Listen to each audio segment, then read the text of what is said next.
Brian, can you hear me? I hear you, Keith. How are you? Mr. Ross, great to have you with us. Thank you very much for being here. Let's get right to this report that you're going to have on the air tonight on Nightline. What is the problem? How prevalent is the use of these painkillers among these young people, college football stars? Well, we learned that despite stated risks that this painkiller can cause a heart attack or a stroke or organ failure, it's being used in college football locker rooms and training rooms across the country so that injured players in pain, can get out in the field and help their team win. And the risks aren't often being disclosed to the players, and we focus on one player, a former USC star defensive lineman, Armin Armstead, who in fact suffered a heart attack, he says, after receiving repeated injections of this drug by the team doctor. He says he'd be given shots before the game and again at halftime so he could be out in the field.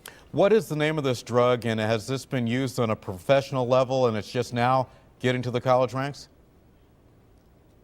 That's right. It's the generic version of a drug called Toradol, designed primarily for use in hospitals to treat post-operative pain. But it made its way into professional sports and now college sports. But in the professional leagues, at least, the NFL, the NBA, and the National Hockey League, they require teams to keep track of its use and to file reports with the league.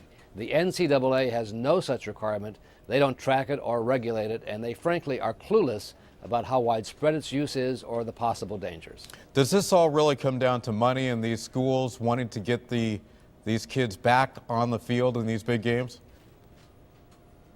Well, big-time college football is a billion-dollar industry with TV contracts and millionaire coaches and lots of avid fans, and they all depended on the student athletes giving everything on the field. And so that's part of the pressure and that drive to win, and the use of these painkillers certainly has to figure into that.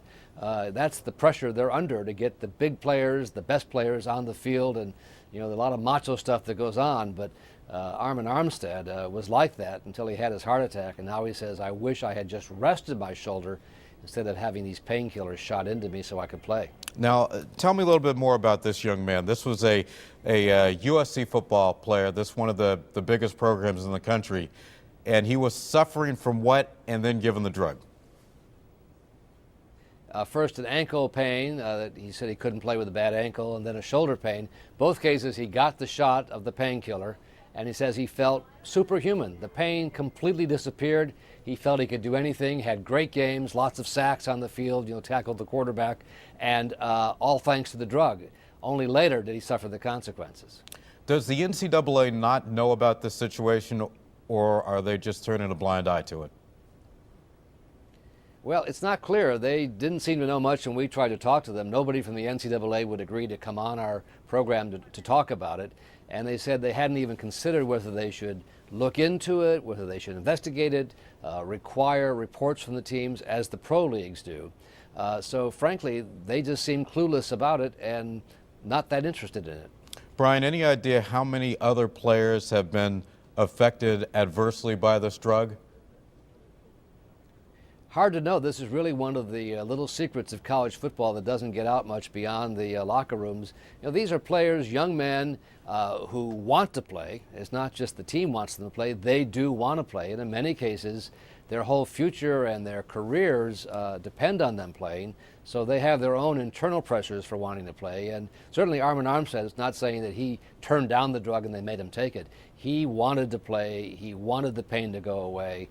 But he says if he had been told the risk by the doctor, and he says he wasn't, but if he had been told the risks, he never would have taken the shots of that painkiller. All right, last question, because we're short on time. How many schools do you believe, given your reporting, have been involved in the use of this drug? Well, we asked the top 25 schools, and only 3 of them admitted it, along with USC. 17 refused to answer questions, would not say whether or not they used Toradol. All right. Brian Ross, we appreciate it. Look forward to your report tonight. Thank you. Thank you much.